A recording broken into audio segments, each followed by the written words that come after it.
We can fill our pockets with dozens of items for just a few bucks that can make us hundreds of dollars.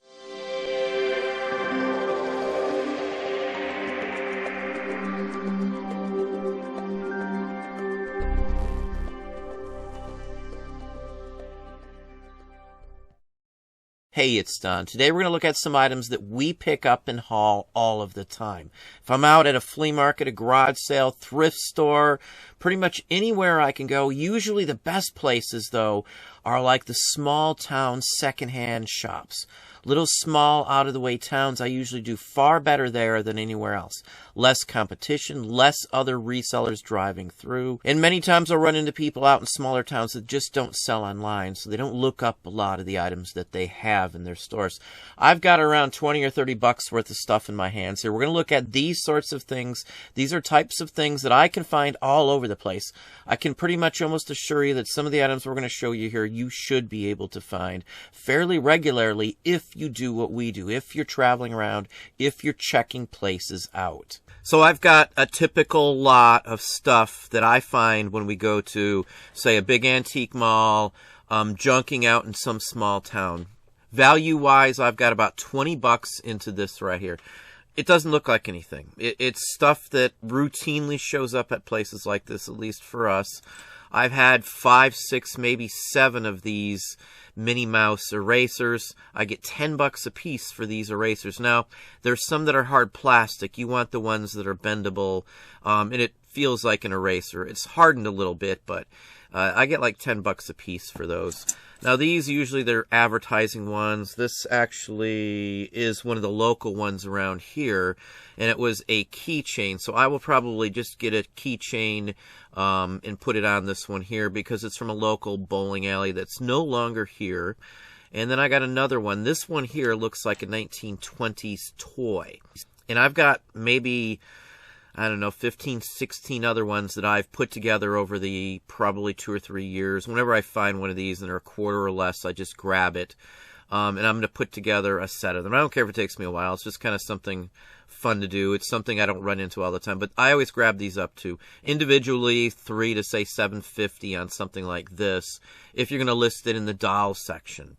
It's the right size for like a juggling club or something like that even too. What else here? Now this piece here is a tiny little eagle, and it's actually marked 10K on it. I don't know how well it's going to show, but it's up on the top here. But this is a typical example of quarter items there. You can hear even that of quarter items there. Most of these were dirt cheap. The most I have in anything is this Remington knife right here for $3 whole. It's not a fortune in Remington-wise. I should be able to get 25 to say 35 bucks, I would imagine. You have to open it up to know it's a Remington. If you don't know what that R is, you're not going to realize that that's a Remington pocket knife. I instantly recognized it. I know it's on one of the blades. Yeah, right there. You can see it fairly well on there. When it's got some other numbers and some other facts about it on the blades themselves. Really nice wood here. I don't know. I may keep this one or give it to one of the kids, but it's a really nice pocket knife for $3. 25 bucks maybe a hair more, I don't know. If I sold it locally, I should be able to at least get 25 bucks for it. So let's grab one of these. Now this is a dog tag, and I've had many World War II, World War I dog tags. This is a World War I. Here's another one that I got a little while ago, and I've got, I don't know, maybe 6 or 8 of these right now. I do run into them quite often. They're usually just thrown in a bin, and most people don't know what they are. They haven't a clue on what these are. And it says PVT for private. You've got USA, and that stands for United States Army. Just FYI, it's got the guy's name on it. It's got his number, so you could track down the information. Now, they were issued with one hole, and you should know that. Many times, though, somebody is going to have put another one so they can tie a thread through both sides like a spinner and then knot it around their neck or something like that. So I do keep these usually. I don't sell them when I get them because they're seldom to show up, and I don't want to, you know, pass any of them by. Maybe I'll sell them at some point, but I haven't in a while. Now, here's another one that I've probably acquired. I think this is probably my 8th, maybe 9th one of these. I always look for these. I usually get 45 bucks for them. The centerpiece here is sterling, and I think, Yeah, it is marked too. I don't know how well you're going to see it, but it is marked down in there, sterling on the inside there. The rest of this is not gold, but this is typical 1920s through, I think, World War II, if I'm not mistaken. Usually I find these in like a ladies' collection of like pins. A lot of people think these are like fantasy faux pieces made for like sweetheart pins, but this is actually one that would have been worn on a hat, a military hat. You can tell it's original on these very easily, at least the ones that I've run into. Instead of being flat on the back, it usually has like a floral pattern stamped into it. So usually when I run into military pins and stuff like that, if it's just flat, no designs, it's hard to tell the age, but these with the printed pattern on them are more like a deluxe quality piece, and those are almost always... I don't think I've run into one of these that I didn't assume was World War II or before, right off the bat, just by that metal. So anyway, this is a nice piece here. So let's see here. Now, I've had a bunch of these, too. I've even dug some of these out of the ground. Crystal White Laundry Soap, and this is a token for a free miniature sample bar. So you'd have went to like a dry goods store back in the day. They may have given you one of these at the end of the day if you bought so much stuff. And then from there, you could redeem this for a sample bar and try it. These are like $10 or so. I may try and clean this up. Usually they're dirty like this. The aluminum, if it's rubbed on a bunch of stuff or it's been laying in the ground or something, it usually doesn't last very well. If this was in the ground, it would have probably been pitted and stuff, and this one doesn't have any pitting on it. Just needs a little cleaning. It was probably like in a box for like a sewing box or something like that. Here's another one. This one's marked 14K, and I've had a couple other ones like this, and I believe it's the Pontiac Insurance Company, which was an insurance company in this area. So they do show up at thrift stores and places like that fairly often. Now, it's marked on the back, and I don't know how well it's going to be visible on there, but it is marked up there.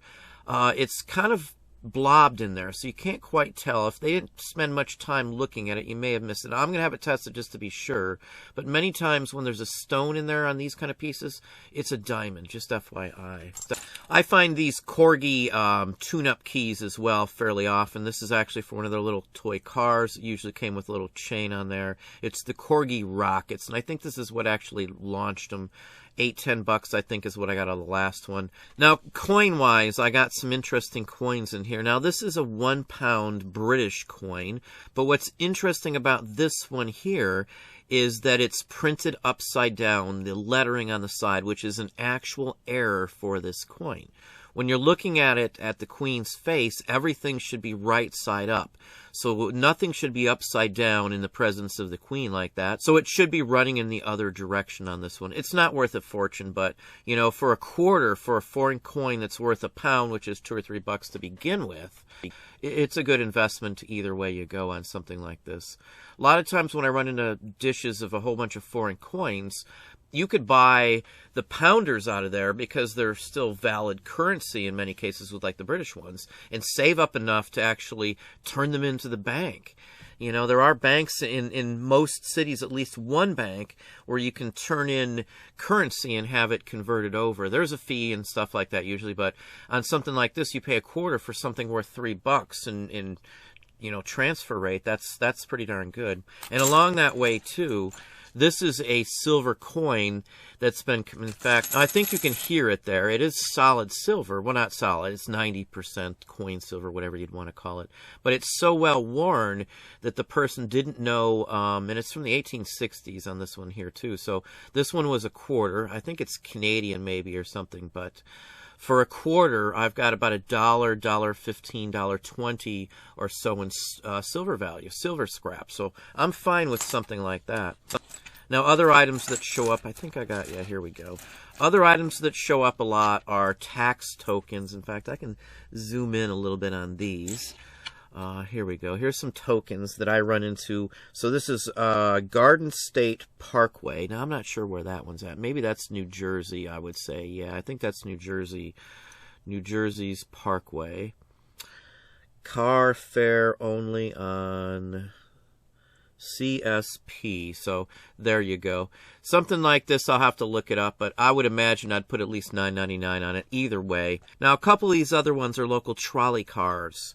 This is the Community Traction Company. Usually if it says traction, it's a trolley car. And this is here from Toledo, the local area. Now, some of these were for school. Yeah, this is a school fair one. Literally says school fair. Now, I can clean this one up as well here. You can see the school fair on there. That's what happens to these when they're sitting in a box with a whole bunch of other stuff rubbing on them. But they do clean up. And that's an S for school fair because kids would have different tokens. This will get them to and from school. Here's another one from, this was a little newer than that one, I do believe. This is Community Traction Company, same company here in Toledo. I get about 9 or 10, 15 bucks or so for most of these. This one's in pretty nice condition. I don't care if they sit for a little while. What's this one here? Now, this is a Keeney's Mint one here, advertising for Keeney's Refreshing Mints. And this is a token, just how they'd issue it, and you could get 5 cents in mints from this. And these are the sorts of things that I do extremely well with. You're not going to get a fortune out of these. Usually, though, I pay like $0.25 a piece for these. Average sell price on something like this, I usually get about 10 bucks or better. My bottom end on listing stuff is usually 10 bucks. So that's my end on that. Now, here's a Girl Scout friendship pin is what this one's called, I do believe. It's an early one. It's got a maker's mark on it and the whole works. These are, again, about 10 bucks. I paid $0.25 or so for this one here. Let's show you, let's see, I got this one here. Let me show you something interesting here. You want to see something neat. Now, this is a GAR button, and it has a G-A-R for Grand Army of the Republic. This would have been a veteran from the Civil War on the Union side. What's interesting about this one here, and what most people would miss on this one just by looking at it, is this one has a little secret to it. It actually unscrews the top. Now, obviously money was tight at some point, and if you bought a GAR uniform that you may only wear once a month, it may not have been financially practical to do that. So these offered the person the opportunity to wear it without the military buttons, just like it was a dress jacket. It's basically a similar cut, so what you get now is a nicely gilt-centered black hard rubber button, and the design then is on the back.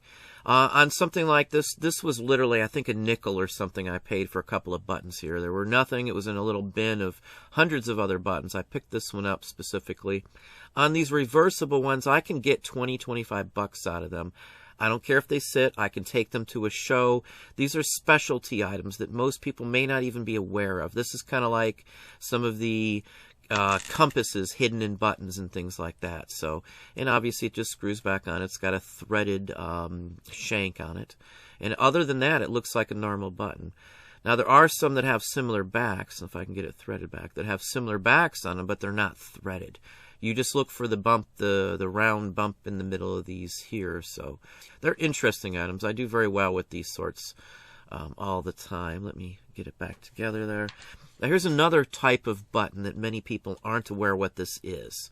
And it has 2 prongs sticking off the back. This is a real button. This button would date to probably about the 1870s, 80s, somewhere in that range, maybe 90s even. It's an interesting 19th century piece, but this would belong on the hat, the kepi that they would wear. You'd slide this through the side, and this would hold the strap on the front on top of the leather brim. You'd just flip these, and I don't want to do it, but you'd bend them out, and it would be sticking both of them, one in one direction, one in the other, and that would hold it in place. It would also hold the leather strap in place also. Now, here's another interesting one from a button. A lot of times they will take buttons, like a loved one, the mother or the wife or something, and they will alter it and turn it into a pin. Now, this is one that someone's cut the shank off. Clearly, a jeweler did this on top of that, because this is a typical early, probably 1910, maybe World War I at the very latest, British Royal Artillery button, and it's been turned into like a love memento home front piece. I'll put 20 bucks or better on it, 25 to 34.50. Again, this is like a quarter on something like this, or less. Let's see what else we got here. Now, this has some markings on it, and I've had 2 or 3 of these similar ones. Sometimes you'll run into them where the color stone will be red, green, and all kinds of things like that. I've had red ones. I've probably had a blue one similar to this one. There's a little hanging piece here which has the theater name or something along that line. it looks like it says 14 karat gold. The last one of these I had was a 14 karat gold piece. So it just depends. Now, this might be a generic one, or it might be one from some of the local schools. When you go to estate sales in the same city, you're going to run into similar items if it's in the same neighborhoods, because they probably went to the same school and that type of thing. So if this is gold, it's probably going to be worth at least $50. If it's not, $20, $25. Now, these are something I always grab up too. A lot of people will pass them by not realizing what they are. These are Chinese cash is what they're called. They're square holes in the middle. For the most part, most of what I run into are real ones of these, but there are a ton of fake and forged ones. These were sitting in a box that had gotten wet, so there is some coating on them. On a few of them have some staining that I might have to clean up, but not all of these are real. They made some facsimiles, but there looks like there's several that are good, are real. I usually get 10, 15, 20 bucks. And a lot like this, if I just threw them up the way you see them, 30, 40 bucks possibly on them. Chinese items are extremely hot right now, so I always nab those up. Now, anybody who watches my channel knows I love miniatures. I love anything that's miniature, and I actually make some of my own. So I nab up anything that's potentially good items. Now, I've shown some of these before in many other videos. I nab these up every time I find them, if they're the real deal. Now, these are actually cow bone. Original, vintage, probably from the 60s or so, possibly even before that. These are about the size of some of the dolls and action figures, the large-scale ones, 1/6 or whatever they are, like a G.I. Joe 12-inch or Barbies or something. And you can sell a pair of these for miniature, authentic bone dice, cow bone dice, in the toy section for like $9.99 for a pair of them. So I always nab these up. Now, where these were used back in the 60s and 70s, you'll find earrings where there'll be a pair of little tiny dice just like this in a boxed cage where you can still see all sides of the dice. It's just like the edges of them. And some of them you could actually open up and play dice out of these little ones here. You'll find them in pendants too, where there may be 5. These are typical what I find. This was actually in a little tiny medicine bottle. It had somebody's name on it, so I did discard that. I didn't leave the premise with a empty pill bottle with someone else's name on it. Just something I feel weird doing. So anyway, something like this, again, if I can get 10 bucks or so a piece for 2 of them, you can kind of estimate how many are there just by looking at this. Now, this is something I can sell on Amazon as well as on Etsy. So this is a really nice item here. I'm not in any hurry to sell them. I will give a discount when people buy more than one, too. So these are good items to me. I never worry about stuff like this. Miniatures always sell. People make a diorama and all sorts of things. So it's vintage and it's craft. So it can be sold in many different categories. Let's see what else I got here. I got a dog tag. I usually pick up most dog tags as long as it's not from the 80s or so. Anything below 70s and below I usually nab up. Usually get 10 bucks for them. I've got a random, I think it's a reproduction token, but may not. I've also got this really nice gold-filled 20-year veteran pin from a bus line. Now, I can't quite make it out, but it is a yellow school bus on there. It does appear like this part here is probably gold-filled. You can actually sell gold-filled as well for scrap if you didn't know that. If you go to a flea market, I always run into stuff like this. These are the sorts of things that usually make us quite a bit of money. So for what would fit in your pocket, you can make hundreds of dollars from stuff like this. Well, there we have it. Hopefully that gave you some ideas, some thoughts. If you enjoyed this video, please hit that like button down below. You can also hit the bell icon to be notified if I post new content or go live. Subscribe and tell all your friends.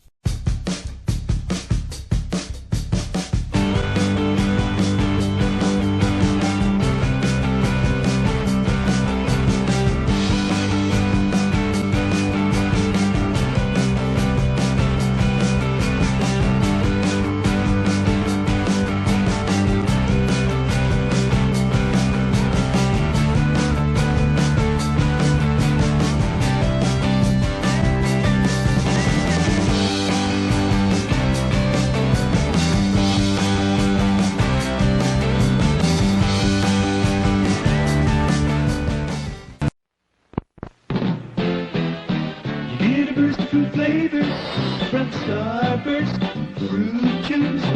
You get a burst of fruit flavor from the very first chew. Starburst fruit juice. You get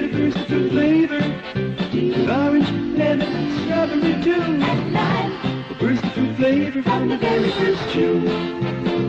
Stop this fruit chew. A burst of fruit flavor from the very first chew.